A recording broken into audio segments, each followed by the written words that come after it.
Ok, je m'incline. Et tu sais, ce truc-là, là, magicien, Houdini et tout, ça me fait penser aux Red Hot Chili Peppers. Attends, tu vas comprendre. Tu connais l'histoire de Give It Away?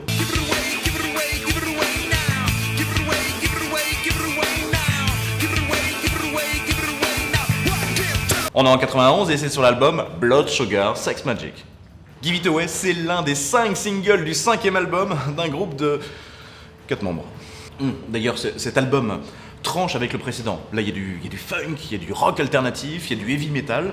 Tiens, bah d'ailleurs, le style de Give It Away, ça deviendra la signature des Red Hot. Cet album a été produit par Rick Rubin, le type qui est à la base du remix Walk This Way d'Aerosmith par Run DMC. Puis accessoirement, le type qui a aussi travaillé avec U2, Metallica, etc. Le groupe voulait en finir avec le précédent, Michael Byhorn, dont la production était jugée un peu commerciale. Alors il est toujours étrange de dire commercial pour la musique. Le but de la musique n'est-il pas de vendre? Oui, mais à quel prix? Je ramasse les copies. Dans 2 heures, les calculettes sont autorisées. En mai 91, Rick Rubin demande au groupe de s'installer 2 mois dans un vieux manoir sur les hauteurs de Los Angeles. C'est là qu'aurait vécu le magicien Houdini. Ah, Houdini! Voilà, le batteur Chad Smith, il est persuadé que la baraque est hantée. C'est le seul à ne pas dormir sur place. Quant au guitariste du groupe, John Frusciante, il est persuadé que ces fantômes sont bienveillants. On a compris. Bon, et plutôt que de fantômes, le chanteur, dans sa bio, il balance quand même qu'il y a une fan qui passe tous les soirs se taper les 3 bonhommes. Eh, c'est con le batteur, hein? Fallait pas te barrer chez toi. Un jour, alors que le chanteur Kelly est en train d'écrire, le bassiste Flea balance une grande ligne de basse, qui d'ailleurs couvre tout le manche, suivi rapidement par le batteur. Le chanteur, il se lève d'un bond, il chope le micro, et là il chante Give it away now. Évidence. Ce refrain a sans doute inspiré ce passage de Jump de Criss Cross l'année suivante.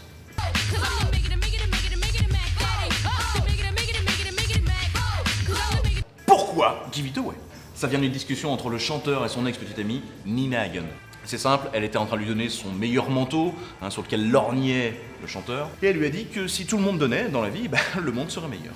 Une philosophie que le chanteur appliquera plus tard lors de ses réunions sur la dépendance à l'alcool et aux drogues. Eh ouais. Bon, il y a 2-3 phrases aussi sur River Phoenix et sur Bob Marley, mais dans l'ensemble, ça reste quand même un hymne au désintéressement, à l'altruisme. Quant au riff de guitare,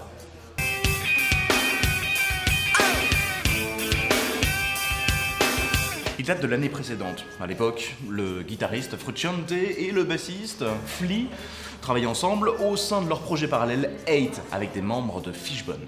D'ailleurs, on peut l'entendre sur scène à l'époque. Mais les 2 membres ont trouvé que le riff conviendrait sans doute un petit peu mieux aux Red Hot. Quant à la conclusion du morceau, elle serait inspirée du titre Sweet Leaf de Black Sabbath.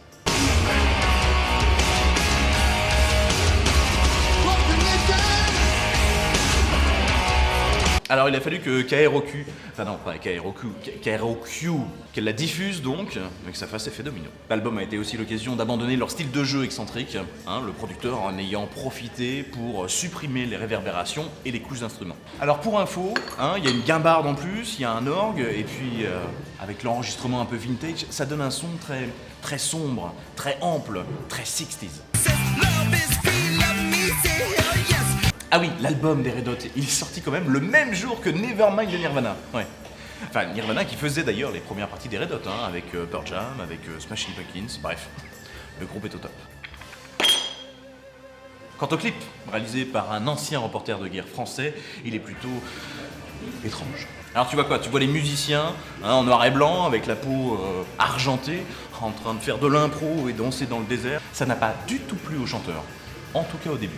Mais le résultat a mis tout le monde d'accord, sauf le label. La vidéo en plus a reçu des prix, et puis le réalisateur a continué à produire des clips pour Madonna, Björk, Garbage. Attends, c'est pas fini, regarde, 18 ans plus tard. How We Killed Stars de Chaka Ponk. D'après toi, ils se sont inspirés de qui? On dirait pas comme ça,